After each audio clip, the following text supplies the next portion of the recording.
Thank you and welcome back to our channel Special Science Classes. আমরা class 12 এর third সেমিস্টারের অন্তর্গত তড়িৎ প্রবাহের চৌম্বক ক্রিয়া এবং চৌম্বকত্ব অধ্যায়টি আলোচনা করছিলাম। Magnetic effect of electric current and magnetism. তাতে আমরা দেখেছি যে কোনো পরিবাহী দিয়ে তড়িৎ প্রবাহিত হলে তার আশেপাশে চৌম্বক ক্ষেত্র তৈরি হয়। ওই পরিবাহীটি শুধুমাত্র তড়িৎ পরিবাহী নয়, একটা চুম্বকের মতন কাজ করে। তাই পাশে চৌম্বক শলাকা নিয়ে গেলে তার বিক্ষেপণ ঘটে। তার পার্শ্ববর্তী অঞ্চলে যে চৌম্বক ক্ষেত্র তৈরি করে, সেই চৌম্বক ক্ষেত্রের প্রাবল্য মানে চৌম্বক ক্ষেত্রের শক্তি, চৌম্বক ক্ষেত্রের মান কত দূরে কত হবে, চৌম্বক ক্ষেত্রের দিক নির্ণয় কিভাবে করব, সে বিষয়ে আমরা ডিটেলস আলোচনা করেছি। তাতে উঠে এসেছে বায়ো-স্যাভার্ট ল। কোনো পরিবাহী দিয়ে যদি তড়িৎ প্রবাহিত হয়, মনে করলাম এই পরিবাহী দিয়ে তড়িৎ প্রবাহিত হচ্ছে আই পরিমাণ, তাহলে এখান থেকে আর দূরত্বে, মনে করলাম আর দূরত্বে পি বিন্দুতে চৌম্বক ক্ষেত্রের প্রাবল্য কত এবং এর দিক কীভাবে নির্ণয় করব। তো বায়ো-স্যাভার্ট ল পুরো পরিবাহীতে যে তড়িৎ প্রবাহিত হচ্ছে, পুরো পরিবাহীর জন্য এখানে তড়িৎ চৌম্বক প্রাবল্যের মান কত তার সূত্র দেননি। তবে এই পরিবাহীর ডিএল স্বল্প দৈর্ঘ্যের জন্য এই বিন্দুতে চৌম্বক প্রাবল্যের মান নির্ণয়কারী একটা সূত্র দিয়েছিলেন। কি সূত্রটা?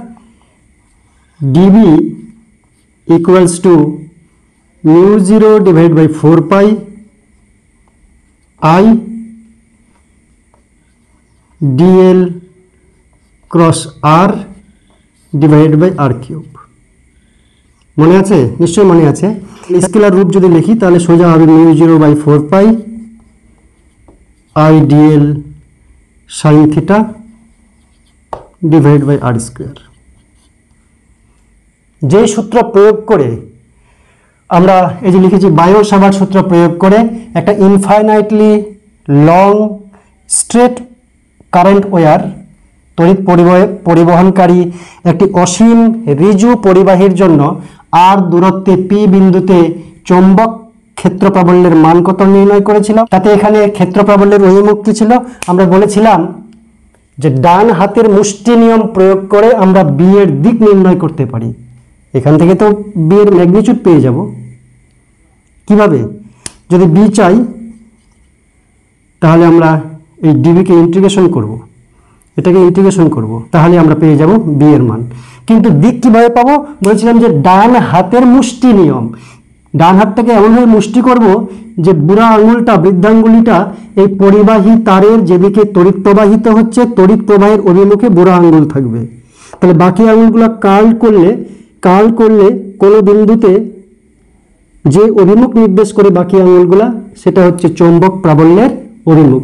তাই পি বিন্দুতে এখানে কার্ল করলাম, এখানে আঙুলটা মুষ্টি করতে গিয়ে ভিতরের দিকে যাওয়ার চেষ্টা করছে, আটকা পড়ছে। তো পি বিন্দুতে আঙুলগুলো ভিতরে যাওয়ার চেষ্টা করছে, তাই চৌম্বক প্রাবল্য এই বোর্ডের লম্ব বরাবর অন্তর্মুখী। বায়ো-স্যাভার্ট সূত্র প্রয়োগ করে আমরা যে কোনো পরিবাহীর তড়িৎ প্রবাহের কারণে তার পার্শ্ববর্তী অঞ্চলে চৌম্বক ক্ষেত্র প্রাবল্যের মান কত নির্ণয় করতে শিখেছি। কিন্তু সেটা ছিল খানিকটা হলেও জটিল প্রসিডিওর।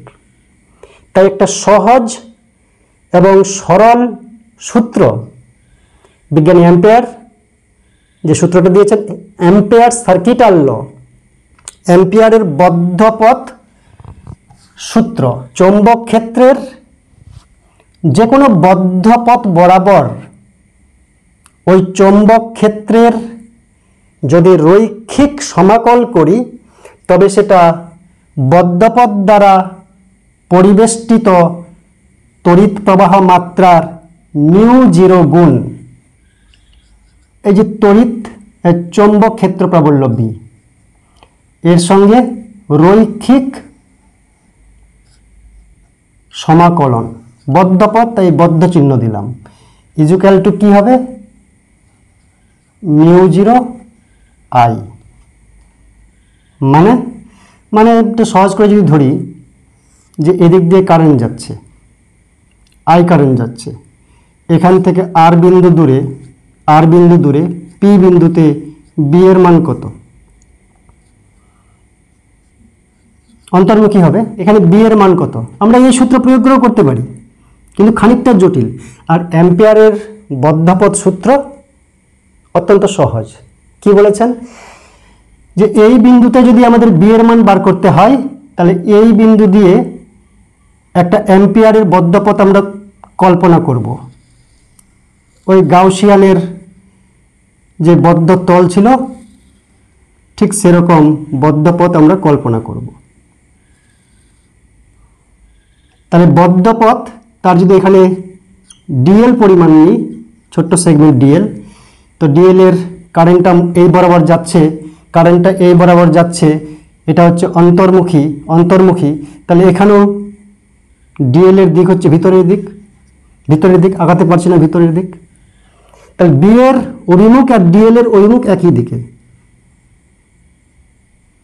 তো বি আর ডিএল এর যদি আমরা ইন্টিগ্রেশন করি, ক্লোজড ইন্টিগ্রেশন, তাহলে কি হবে? এই যে গোল বদ্ধপথটা নিয়েছি, বদ্ধপথের ভিতর দিয়ে যত কারেন্ট যাচ্ছে, একটা কারেন্ট গেলে সেই কারেন্টটার মিউ জিরো গুণ, দুটা তড়িৎ প্রবাহ মাত্রা যদি যায় তাদের সমষ্টির মিউ জিরো গুণ, যদি বিপরীতমুখী যায় তাহলে তাদের অন্তরের বিপরীতমুখী গেলে প্লাস মাইনাস হবে, কারেন্টটা একটা প্লাস একটা মাইনাস, তাহলে অন্তরের মিউ জিরো গুণ। এখান থেকে খুব সহজেই সরলভাবে আমরা বি এর মান নির্ণয় করতে পারি। খানিকটা যদি লক্ষ্য করো যে তড়িৎ ক্ষেত্রের কোনো বিন্দুতে তড়িৎ ক্ষেত্র প্রাবল্যের মান কত, তড়িৎ ক্ষেত্রের মান কত, ই এর মান কত, আমরা কুলম্বের সূত্র প্রয়োগ করেই করতে পারি।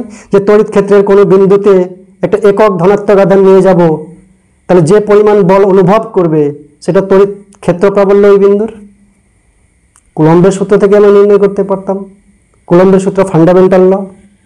কিন্তু বিজ্ঞানী গাউস একটা সুন্দর সূত্র দিয়েছিলেন। বিজ্ঞানী গাউস কি বলেছিলেন? এরই একটা দেখো হুবহু সেম চিত্রের মতো। গাউস বলেছিলেন যে মোট তড়িৎ ফ্লাক্স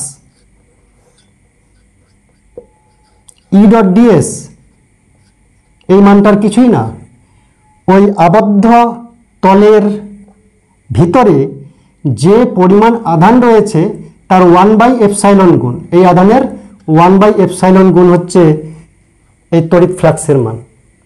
এখান থেকে সহজেই আমরা ই এর মানটা নির্ণয় করতে পারতাম। কুলম্বের সূত্র থেকে অবভিয়াসলি আমরা বার করতে পারি ই এর মান, কিন্তু সেটা একটা জটিল প্রসিডিওর, এখান থেকে সহজে বার করতে পারি। গোলকের উপরে যে আধান যদি কিউ পরিমাণ রাখি, তাহলে বাইরে একটা বড় গোলক নিব, সেই বড় গোলক দিয়ে মোট অতিক্রান্ত তড়িৎ flux phi equal to E dot ds equal to q by epsilon zero, এখান থেকে আমরা ই এর মান অতি সহজেই নির্ণয় করতে পারি। সেরকম আমরা বায়োসাভার্ট ল থেকে বি এর মান নির্ণয় করতে পারি, কিন্তু এখান থেকে অতি সহজে নির্ণয় করতে পারি। চৌম্বক ক্ষেত্রের কোনো বদ্ধপথ বরাবর চৌম্বক ক্ষেত্রের পথ সমাকলন ওই বদ্ধপথ দ্বারা পরিবেষ্টিত তড়িৎ প্রবাহ মাত্রার মিউ জিরো গুণ। এখানে যেমন বলেছিল তড়িৎ আধানের 1/ε গুণ, এখানে বলছিল তড়িৎ আধানের 1/ε গুণ, আর এখানে বলছে তড়িৎ প্রবাহ মাত্রার মিউ জিরো গুণ। মিউ জিরোটা কি? শূন্য মাধ্যমের চৌম্বক ভেদ্যতা, এটা শূন্য মাধ্যমের চৌম্বক ভেদ্যতা, শূন্য মাধ্যমের তড়িৎ ভেদ্যতা। এখান থেকে আমরা চৌম্বক ক্ষেত্র নির্ণয় করতে পারি সহজে, এখান থেকে আমরা তড়িৎ ক্ষেত্র নির্ণয় করতে পারি সহজে। এটাও ইন্টিগ্রেশন, কিন্তু সারফেসের। ডিএস একটা ছোট্ট সেগমেন্ট নেব সারফেসের, ই এবং ডিএস একই অভিমুখে হলে খুব ভালো, বিপরীত অভিমুখে হলেও চলবে, তাহলে সহজে হিসাব নিকাশ করা যায়। এখানেও ঠিক তাই, বি এর অভিমুখ এবং ডিএল এর অভিমুখ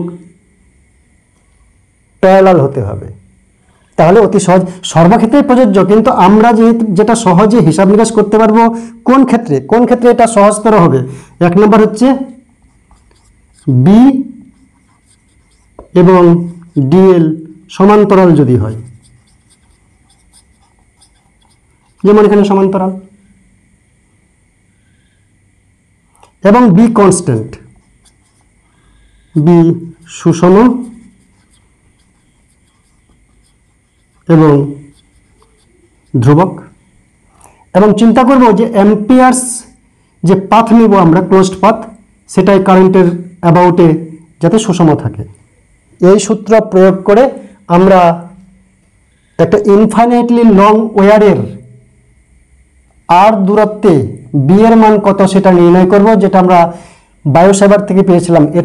এখানে আমরা কিভাবে সেটা পাচ্ছি অতি সংক্ষেপে সেটা আমরা চিন্তা করব।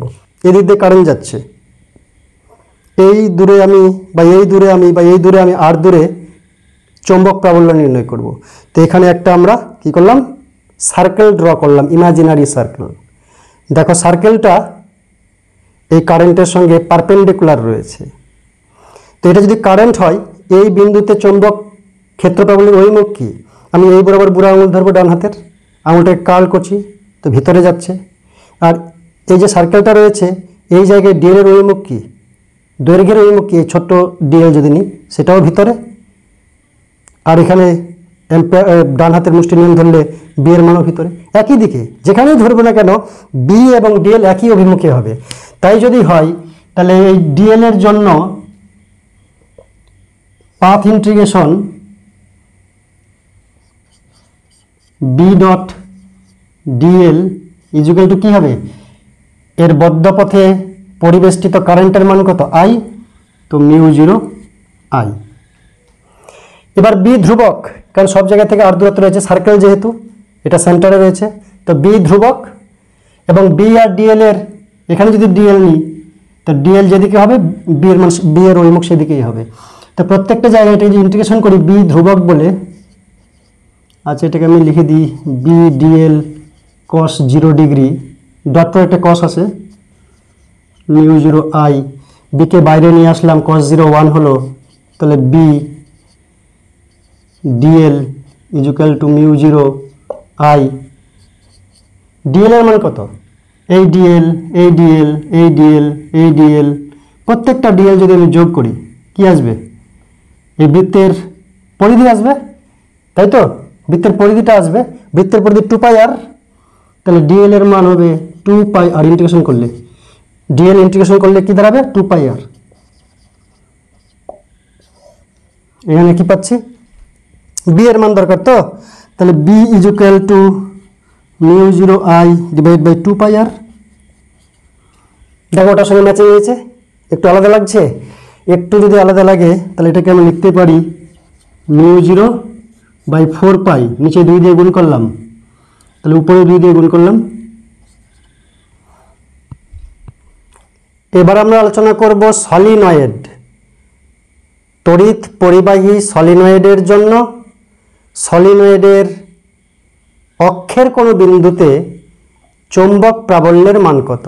একটা চোঙের গায়ে যদি এই জামা পড়া তারগুলা, পরিবাহী তার যেগুলো ইনসুলেটেড কোটিং রয়েছে, আমরা জানি যে তারের ভিতর দিকে মেটালটা আছে, বাইরে কি আছে, অন্তরক আবরণ দেওয়া আছে, তো সেই পরিবাহীকে বলা হয় অন্তরিত পরিবাহী। সেই পরিবাহী তারগুলাকে এরকম একটা, এটার থেকে একটু মোটা চোঙ এবং লম্বা, তার গায়ে ওই পরিবাহী তারটাকে যদি পেঁচানো হয়, এমনভাবে পেঁচানো হবে যে প্রত্যেকটা বৃত্তাকার পাক এই অক্ষের সঙ্গে লম্ব, টেরা করে পেঁচালে হবে না, একেবারে পারপেন্ডিকুলার এই অ্যাক্সিসের সঙ্গে ঘন করে। তো ওই তারের কুণ্ডলীটা হচ্ছে সলিনয়েড। সলিনয়েডের মধ্য দিয়ে যদি তড়িৎ প্রবাহিত হয়, পাকগুলা পাশাপাশি থাকলে, টাচ করে থাকলেও এই পাক থেকে তার ওই পাকে ডাইরেক্ট টাচ করলেও শর্ট সার্কিট হবে না, কারণ অন্তরিত পরিবাহী রয়েছে। তো অন্তরিত পরিবাহীর মধ্য দিয়ে যদি তড়িৎ প্রবাহিত হয় তাহলে এই সলিনয়েডটা একটা চুম্বকের মতো কাজ করে। কীরকম, মুক্তভাবে যদি ঝুলিয়ে দেওয়া যায় তড়িৎবাহী সলিনয়েডকে, তাহলে সর্বদা উত্তর দক্ষিণ বরাবর এসে থেমে যায়। আর এই কারেন্টের অভিমুখ পোলারিটি যদি পাল্টে দিই, এটা মুক্তভাবে ঝুলিয়ে দিলাম, উত্তর দক্ষিণ বরাবর থাকলো, নড়িয়ে দিচ্ছি আবার উত্তর দক্ষিণ বরাবর থাকছে। এবার যদি আমরা কারেন্টের অভিমুখ পাল্টে দিই, এদিকে মাইনাস ওদিকে প্লাস, তো কারেন্টটা উল্টে যাবে। যেই কারেন্টটা উল্টে যাবে, সলিনয়েডটা এই বরাবর ছিল উত্তর দক্ষিণ বরাবর, যেই কারেন্টটা পাল্টে গেল এটাও 180 ডিগ্রি ঘুরে যাবে। বাস্তবে যেমন চুম্বক থাকে সর্বদাই উত্তর দক্ষিণ বরাবর মুক্ত চুম্বক, অর্থাৎ সলিনয়েড যদি তড়িৎ পরিবহন করে সেটা আর কিছুই না, সেটা একটা চুম্বক। তাই এর অভ্যন্তরে চৌম্বক ক্ষেত্রের মান আমরা নির্ণয় করার চেষ্টা করব অ্যাম্পিয়ার সার্কিটাল ল প্রয়োগ করে। আমরা বায়ো-স্যাভার্ট ল প্রয়োগ করেও নির্ণয় করতে পারি, তাতে একটা জটিল সমস্যা সমাধান করে আমরা এই সূত্রে উপনীত হই, কিন্তু অ্যাম্পিয়ার সার্কিটাল ল অতি সহজেই ওই সূত্রটা নিয়ে আসবে। এটাই হচ্ছে অ্যাম্পিয়ার সার্কিটাল ল এর একটা মাধুর্য। তো প্রথমেই বলবো যে এর যদি অক্ষটা নিই, আমরা এই সলিনয়েডের যদি একটা অক্ষ নিই, অক্ষের কোনো বিন্দুতে মনে করলাম পি বিন্দুতে আমরা বি এর মান নির্ণয় করব। তাহলে কি করব, অ্যাম্পিয়ার সার্কিটাল ল বলছে যেটা ক্লোজড পাথ নিতে হবে, ক্লোজড পাথ। সূত্রটা ছিল B dot dl equal to mu 0 I, তাই তো।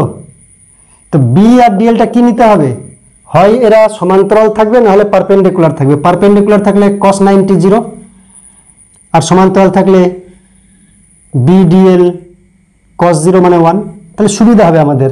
আর বাকিগুলোতে একটু জটিল প্রসিডিউর চলে আসবে। সেই জন্য অ্যাম্পিয়ার সার্কিটাল ল সর্বক্ষেত্রে প্রযোজ্য হলেও বিশেষ বিশেষ কিছু ক্ষেত্রে আমরা এটাকে কাজে লাগাবো, যাতে অতি সহজে চৌম্বক ক্ষেত্র নির্ণয় করতে পারি। তবে মনে রাখতে হবে যে এখানে বি এর অভিমুখ কোন দিকে, বি এর অভিমুখ কোন দিকে। আমরা আবার নিয়ে আসবো ডান হাতের মুষ্টি। কি করব, এই যে কয়েলটা রয়েছে, সলিনয়েডটা রয়েছে, সলিনয়েডটা এদিক দিয়ে কারেন্ট যাচ্ছে, উপর দিক দিয়ে কারেন্ট ভিতরে ঢুকছে আর নিচের দিক দিয়ে বেরোচ্ছে, উপরের দিক দিয়ে ভিতরে ঢুকছে, নিচের দিক দিয়ে বেরোচ্ছে।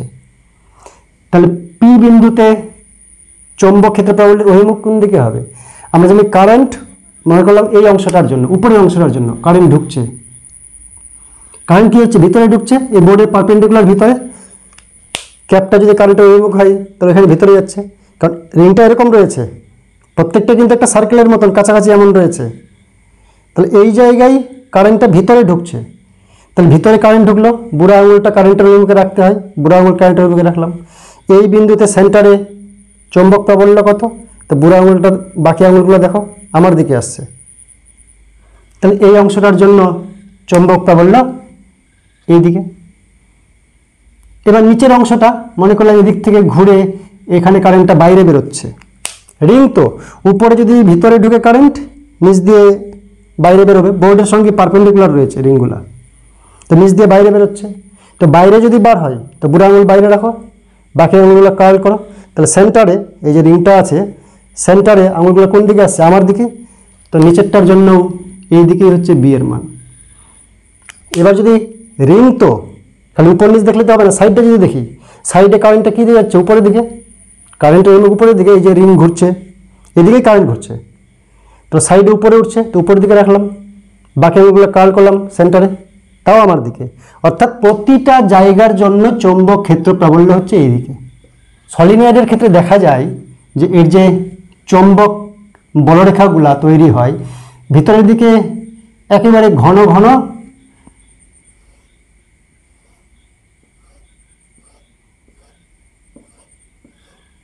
আর বাইরে অনেক ফাঁকা ফাঁকা। ভিতরের চৌম্বক ক্ষেত্র হচ্ছে সুষম তীব্র, আর বাইরে হচ্ছে তাই নেই বললেই চলে। তো আমরা সেন্টারের কোনো এক বিন্দুতে চৌম্বক ক্ষেত্র প্রাবল্য নির্ণয় করব। তো মনে করলাম যে সলিনয়েডের দৈর্ঘ্য এল দৈর্ঘ্য, মোট পাক সংখ্যা, সলিনয়েডের মোট পাক সংখ্যা কতগুলো পাক রয়েছে মনে করলাম ক্যাপিটাল এন, এন্ড ধরি টরি লিখে নেই কিছু। অতএব একক দৈর্ঘ্যে পাক সংখ্যা, খুব ইম্পর্টেন্ট সলিনয়েডের বেলায়, একক দৈর্ঘ্যে পাক সংখ্যা মানে একক দৈর্ঘ্যে কতগুলো পাক আছে, এল দৈর্ঘ্যে আছে ক্যাপিটাল এন পাক, এল দৈর্ঘ্যে আছে ক্যাপিটাল এন পাক, অতএব একক দৈর্ঘ্যে আছে capital N by L, capital N by L একক দৈর্ঘ্যে পাক সংখ্যা। এটাই বেশি প্রয়োজন হয় বিভিন্ন সূত্রের ক্ষেত্রে সলিনয়েডের বেলাতে। এবার আমরা কি করব, কারেন্ট সমান আই। তো অতএব সলিনয়েডের মোট তড়িৎ প্রবাহ মাত্রা আই ইকুয়াল টু কত, মোট দৈর্ঘ্য হচ্ছে এল, এতটা দৈর্ঘ্য আছে সলিনয়েডের, একক দৈর্ঘ্যে আছে এন সংখ্যক পাক, এক একটা পাকে আছে আই পরিমাণ কারেন্ট, তাহলে এল এন আই বা আই এন এল, বোঝা গেল কিছু?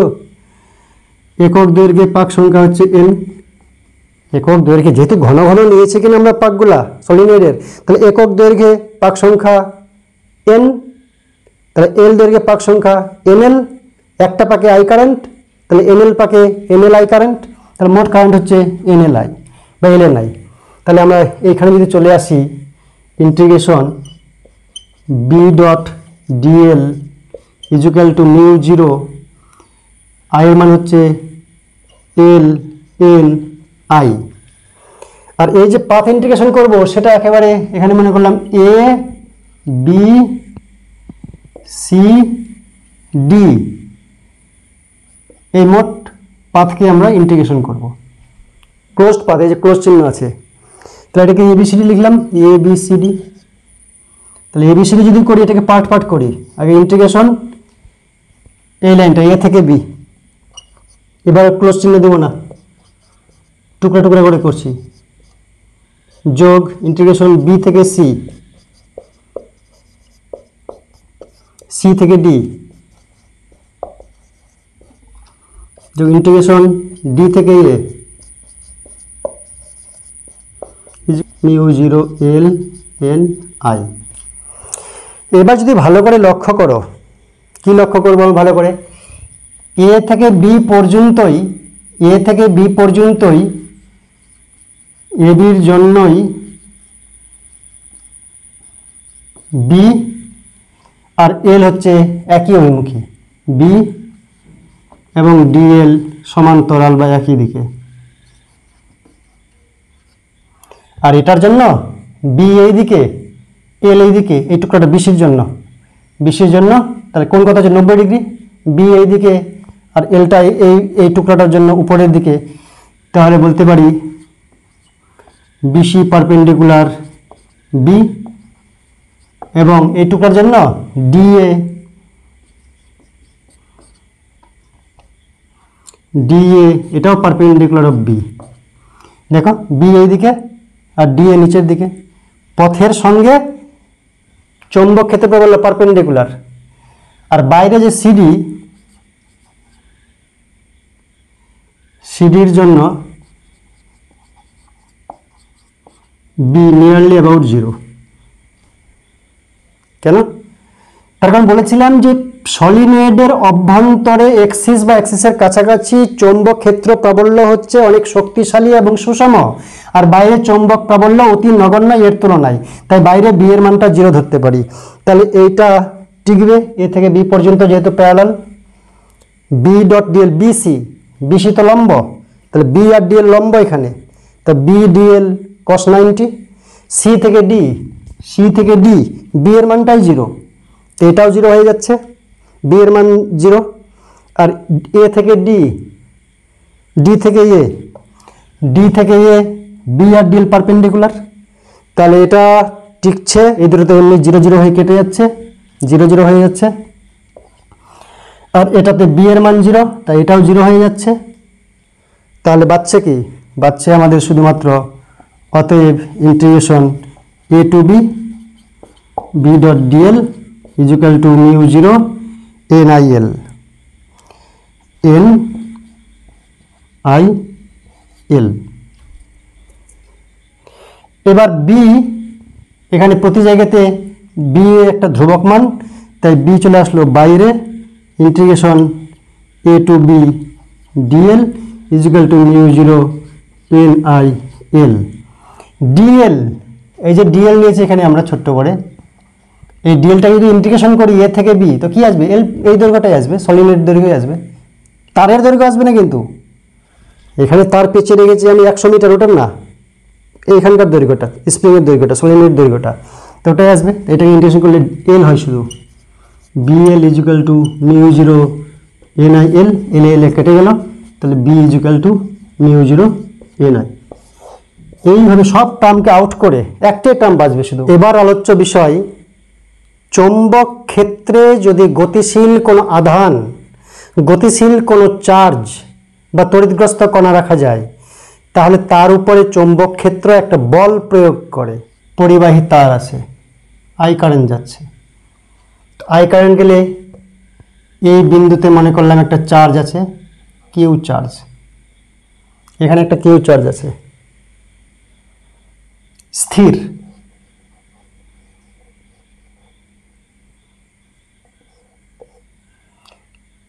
তাহলে এই পরিবাহী দিয়ে যখন তড়িৎ প্রবাহিত হচ্ছে, তাহলে এই বিন্দুতে নিশ্চয়ই চৌম্বক ক্ষেত্র তৈরি হয়েছে।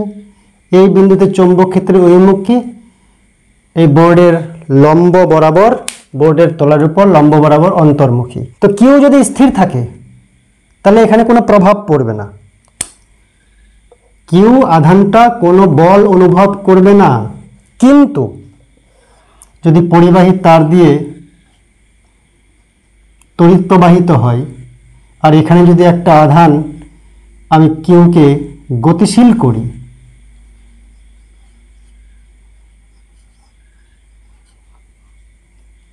নিশ্চয়ই এখানে চৌম্বক ক্ষেত্র তৈরি হয়েছে অন্তর্মুখী। তাহলে কিউ আধানকে যদি গতিশীল করি, গতিশীল থাকলে শুধুমাত্র আধানটা, যেহেতু আই তড়িৎ প্রবাহ প্রবাহিত হচ্ছে পরিবাহী দিয়ে, এখানে আশেপাশে চুম্বক ক্ষেত্র তৈরি হয়েছে, তাই এই গতিশীল আধানটা এই চুম্বক ক্ষেত্রের প্রভাবে প্রভাবিত হয়ে একটা বল অনুভব করে এ ডিফ্লেক্ট করবে। যাচ্ছিল সোজাসুজি, যেতে পারলো না, ঘুরে যাচ্ছে। এটা কি হচ্ছে? এদিকে ঘুরে যাচ্ছে, সোজাসুজি না গিয়ে ঘুরে যাচ্ছে, অর্থাৎ বিচ্যুতি বা বিক্ষেপণ ঘটছে। যদি তড়িৎ ক্ষেত্রের কারণে বল অনুভব করত এই আধানটা, তার স্থির আধানের উপরেও তড়িৎ ক্ষেত্রের বল অনুভব হয়। তড়িৎ ক্ষেত্র, স্থির আধান, গতিশীল আধান সবার উপরে বল প্রয়োগ করে। তো এখানে বল প্রয়োগ করছে না, এখানে বল প্রয়োগ করছে। তার মানে হচ্ছে এই যে তড়িৎ প্রবাহিত হচ্ছে, সে শুধুমাত্র যে চুম্বক ক্ষেত্র বানায়, সেই চুম্বক ক্ষেত্র স্থির আধানের উপর, স্থির চার্জের উপর, স্থির আহিত কণার উপর কোনো বল প্রয়োগ করে না, কিন্তু গতিশীল কণার উপর বল প্রয়োগ করে। দেখা যায় এই বল কারেন্টের মানের উপর নির্ভর করে। আয়ের মান বাড়লে এই বলের মান বৃদ্ধি পায়, আধানের মান বৃদ্ধি পেলে এই বলের মান বৃদ্ধি পায়, বি এর মান বৃদ্ধি পেলে এই বলের মান বৃদ্ধি পায়। এবং পরীক্ষা নিরীক্ষা করে দেখা গেছে যে এই বল, একে বলা হচ্ছে চৌম্বক বল, গতিশীল আহিত আধানের উপর প্রযুক্ত চৌম্বক বল, ম্যাগনেটিক ফোর্স বলা যায়, বা শুধু এফ বললেও চলে, যাকে লোরেঞ্জ ফোর্সও বলা হয়, চৌম্বক বল।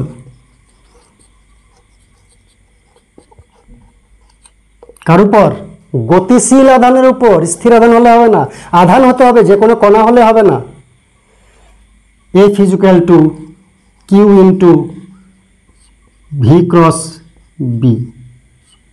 এটা যদি ভি গতিবেগে যায় তাহলে বলটার মান হবে F equal to q into v cross B. Q এর মান থাকতে হবে, আধান হতে হবে, গতিবেগে থাকতে হবে। এটা জিরো হয়ে গেলে এফ জিরো হয়ে যাবে, বি জিরো হয়ে গেলে এফ জিরো হয়ে যাবে। কিউ আধান যদি না হয় তাহলে এটা জিরো হয়ে যাবে। এই সমস্ত কন্ডিশনে এফ থাকবে। এবং এই এফ অবশ্যই ভেক্টর রাশি, ওদিকে ক্রস প্রোডাক্ট আছে। এফ এর যদি স্কেলার মান বলি তাহলে কি আসছে? Q v B sine theta. F equal to q v B sine theta. যদি ছবি আঁকাই আমরা, যে মনে করলাম ভি এই দিকে আর বি এই দিকে, এটা থিটা,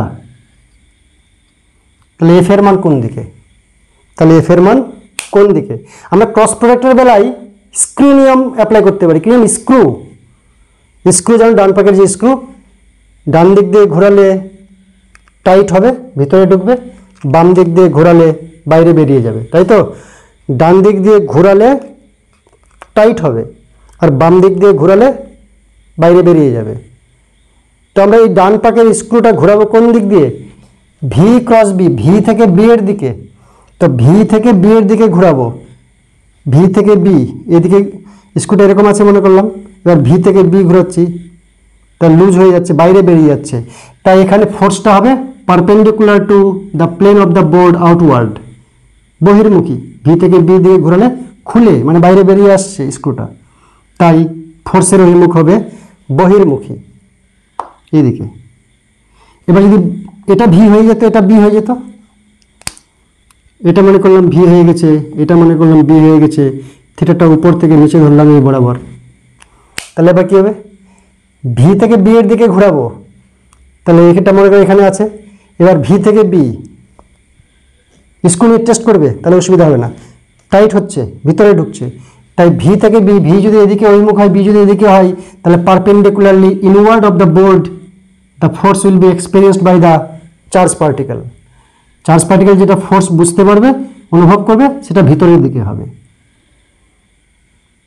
আর যদি এরকম হয় যে মনে করলাম ভি এই দিকে আর বি মনে করলাম কি দিকে বলবো, বাইরের দিকে, বিটাই মনে করলাম বাইরের দিকে, এটা মনে করলাম ভি আর বি মনে করলাম বাইরে, এটা বি, তাহলে ফোর্স কোন দিকে হবে? তাহলে ভি থেকে বি এর দিকে নিয়ে আসবো, ভি থেকে বি ঘোরাবো স্ক্রুটা, ভি থেকে বি ঘোরালে ভি থেকে বি তো টাইট হচ্ছে নিচের দিকে, তো নিচের দিকে হলে মনে করতে হবে যে ফোর্স নিচের দিকে। 1 নম্বর কণাটি তড়িৎগ্রস্ত হতে হবে, তবেই চৌম্বক বল অনুভব করবে, লরেন্স ফোর্স অনুভব করবে। 2 নম্বর গতিশীল হতে হবে, এগুলো হচ্ছে শর্ত। 3 নম্বর চৌম্বক প্রাবল্য শূন্য হলে হবে না, চৌম্বক ক্ষেত্র কি বলবো শূন্য হলে হবে না, অশূন্য হবে। চৌম্বক ক্ষেত্র অশূন্য হবে এবং থিটাটা একটা ইম্পর্টেন্ট জিনিস। থিটা যদি 0 হয়ে যায়, তো এদের মান যতই হোক না কেন, লাখ লাখ কোটি কোটি হোক না কেন, 0-র সঙ্গে গুণ করলে total force equals to 0। Theta 0 মানে কি মাথায় রাখতে হবে যে ভি এবং বি এর মধ্যবর্তী কোণ theta not equal to 0 or 180 degree, অর্থাৎ ভি এর অভিমুখ আর বি এর অভিমুখ সেম হলে হবে না, ডিরেকশন সেম হলে হবে না, অভিমুখ শুধু বোঝাচ্ছি, অথবা ভি এর অভিমুখ আর বি এর অভিমুখ অপোজিট হলেও হবে না। কি বলতে যাচ্ছি? মনে করলাম যে এই দিকে হচ্ছে বি এর মান আর এই দিকে একটা আমি কিউ আধানকে ভি বেগে পাঠিয়ে দিলাম, ওই স্থির আধানের মতোই কাজ করবে, কোনো কিছু বুঝতে পারবে না। অথবা আধানটাকে আমি এই দিকে পাঠিয়ে দিলাম, কোনো কিছু বুঝতে পারবে না। ভি এবং বি যদি প্যারালাল হয়, ভি এবং বি যদি প্যারালাল হয়, তবে 0 ডিগ্রি বা 180 ডিগ্রির জন্য লোরেন্জ ফোর্স বা চৌম্বক বল ক্রিয়া করবে না। সবই আছে, কিউ আছে, ভি আছে, বি আছে, but theta is 0, then sine theta equals to 0, then total force is equals to 0, বা theta is equal to 180 degree, তাহলে ওইটা হবে 0। ফ্লেমিংয়ের বামহস্ত নিয়ম ক্লাস 10এও তোমরা পড়েছো।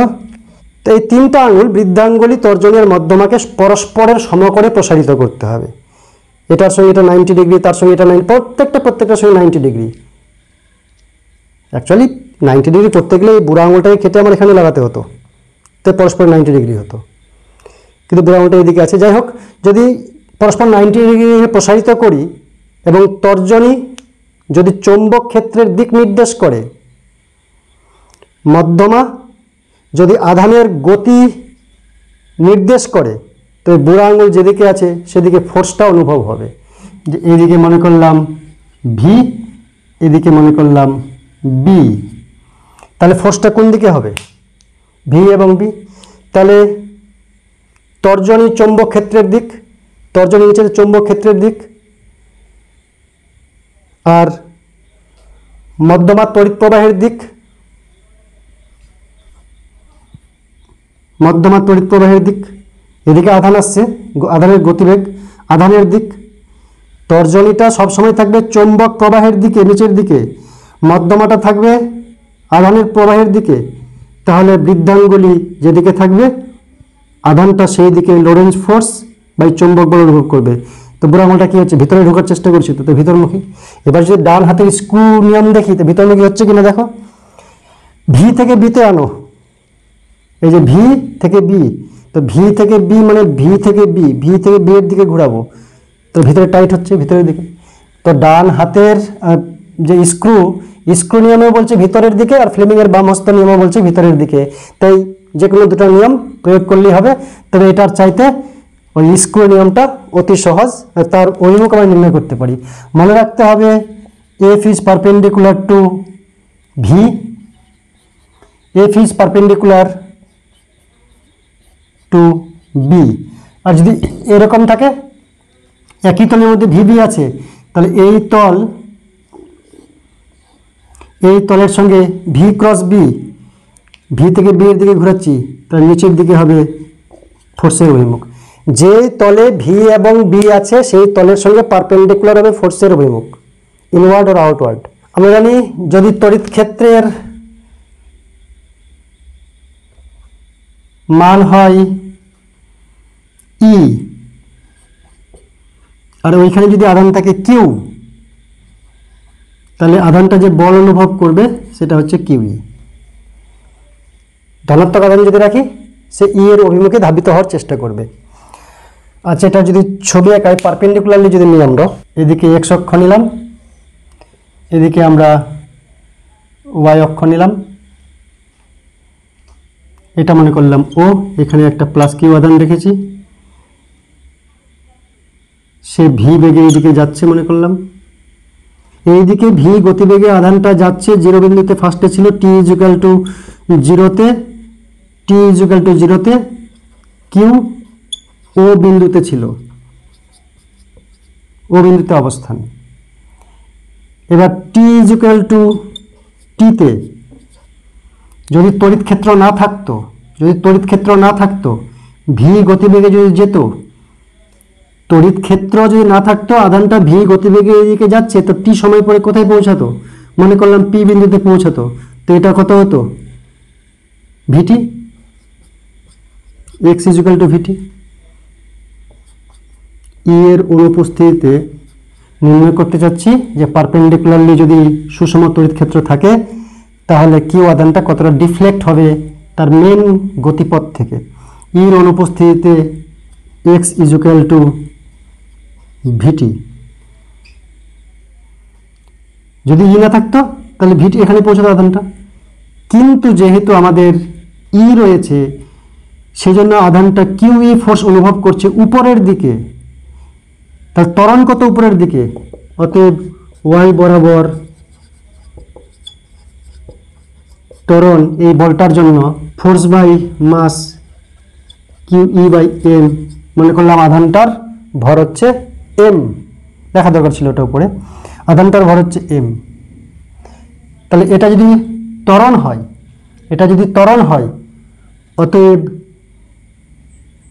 টি সময় পরে উপরের দিকে ত্বরণ, তো তাহলে আস্তে আস্তে যদি এরকম যাবে কিউ বিন্দুতে পৌঁছাবে, এটা মনে করলাম ওয়াই। তাহলে ওয়াই ইজুকাল টু কি হবে, আমরা জানি এস ইজুকাল টু কি, S equal to U T plus half A T square. প্রাথমিক বেগ যদি ইউ হয়, ত্বরণ যদি এ থাকে, তাহলে টি সময় পরে তার মোট সরণ কত, ut plus half of a T square. তো এখানে ত্বরণ হচ্ছে উপরের দিকে, কণাটির প্রাথমিক গতিবেগ ছিল এই দিকে, ওই দিকের কোনো ত্বরণের গল্প নাই, ত্বরণটা হচ্ছে উপরের দিকে। উপরের দিকে প্রথমে গতিবেগ শূন্য ছিল, তো প্রথমে গতিবেগ ই এর মান ছিল শূন্য উপরের দিকে, হাফ ত্বরণের মান কি, q E by m into t square, এটা হচ্ছে সরণ, এটা হচ্ছে ওয়াই এর মান, এস বলতে ওয়াই, পি কিউ যদি ওয়াই হয়। আর এখান থেকে পাচ্ছি টি এর মানটা আমরা এখানে অপনয়ন করব। এখান থেকে পাচ্ছি T equal to X upon V. T equal to X upon V এখানে বসিয়ে দাও। T equal to X upon V যদি বসাই half Q E M X upon V X square by V square.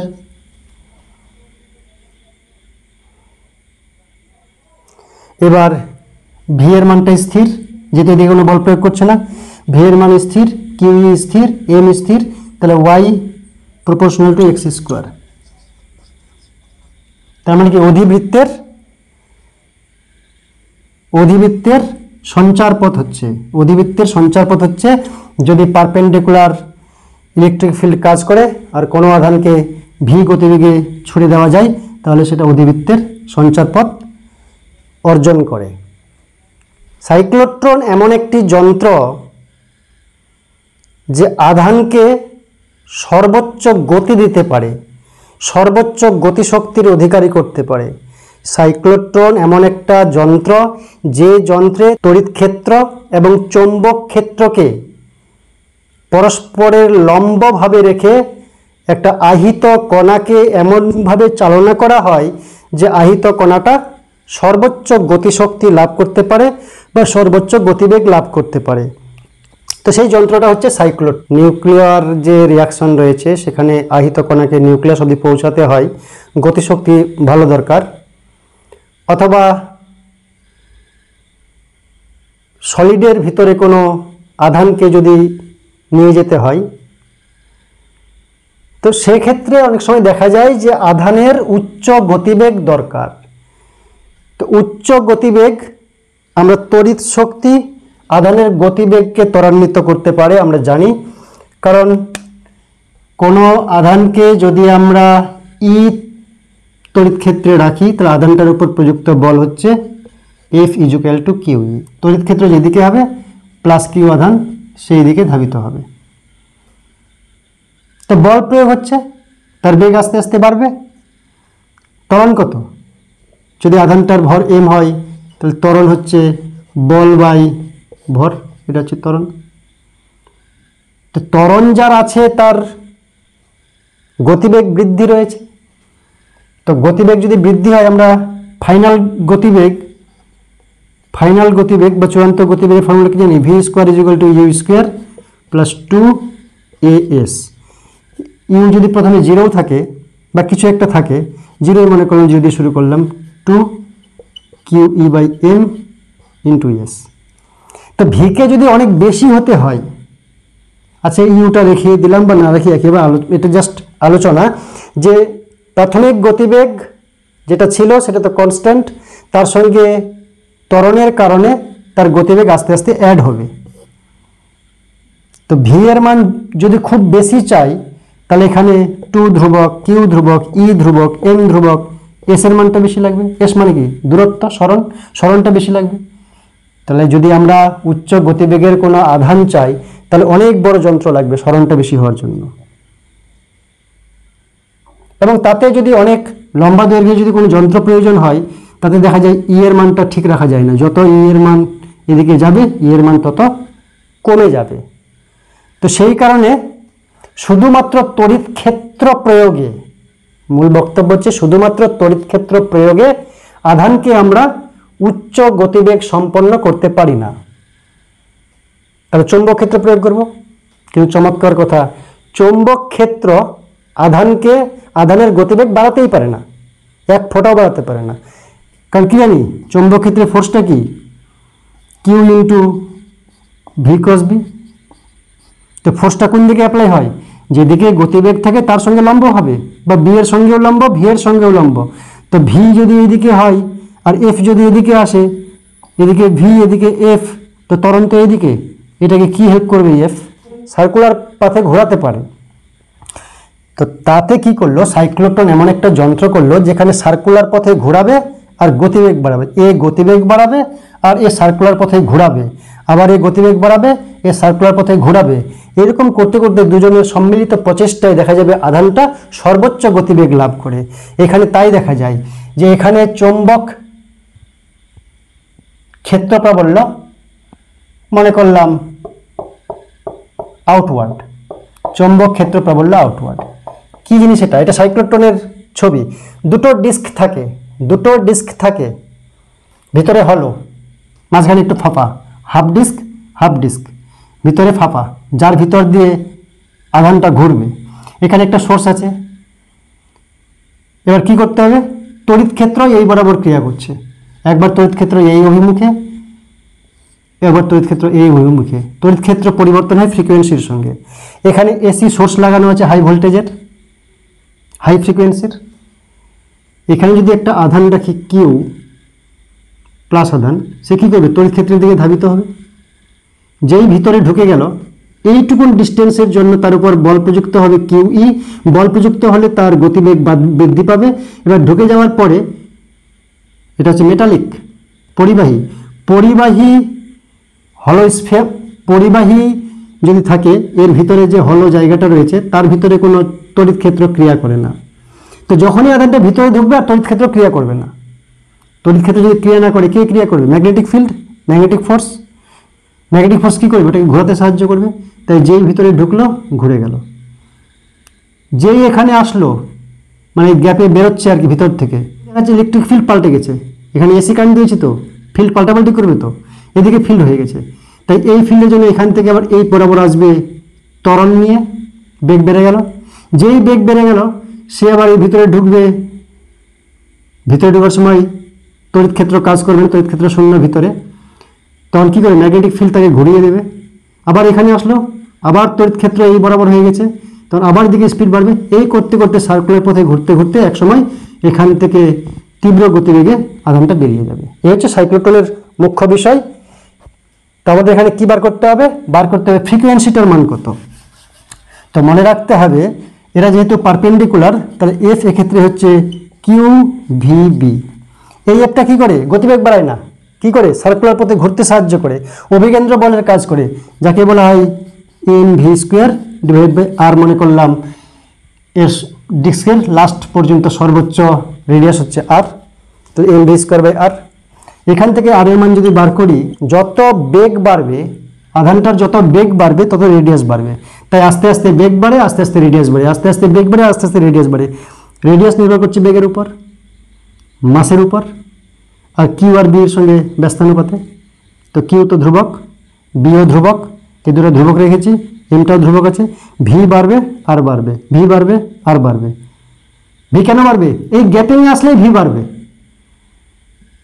তো এটা হচ্ছে আর এর মান। এবার এটা যদি আর এর মান হয়, যেহেতু সার্কুলার পথে ঘুরছে, তাহলে তার টাইম পিরিয়ড কি? টাইম পিরিয়ড হচ্ছে বৃত্তটার মোট পথ হচ্ছে 2 πr, আর গতিবেগ হচ্ছে ভি, তো এখান থেকে যদি আর এর মান বসাই, 2π, আর এর মান হচ্ছে m v by q B, v কাটলো, 2π m বাই কিউ বি। এটা হচ্ছে টাইম পিরিয়ড। পেয়ে গেলে ফ্রিকোয়েন্সি পাবো। কম্পাঙ্ক কত? 1/t। এটাকে অনুলোপ করে দিই, তাই তো? Q by 2π m, Q B by 2π m। এই হচ্ছে সাইক্লোট্রন ফ্রিকোয়েন্সি। এই ফ্রিকোয়েন্সির সঙ্গে ওর ফ্রিকোয়েন্সি ম্যাচিং করতে হবে। তাহলেই যখনই এ বেরোবে তখনই এ পাল্টে যাবে, যখনই এই দিক থেকে বেরোবে তখনই এ পাল্টে যাবে। সেই জন্য এখানকার ফ্রিকোয়েন্সি আর এখানকার ফ্রিকোয়েন্সি সেম হয়ে গেলে যে ফ্রিকোয়েন্সি পাওয়া যায় তাকে বলা হচ্ছে সাইক্লোট্রন ফ্রিকোয়েন্সি, যার মান হচ্ছে কিউ বি বাই 2π m। আজকের জন্য এ পর্যন্তই। Thank you.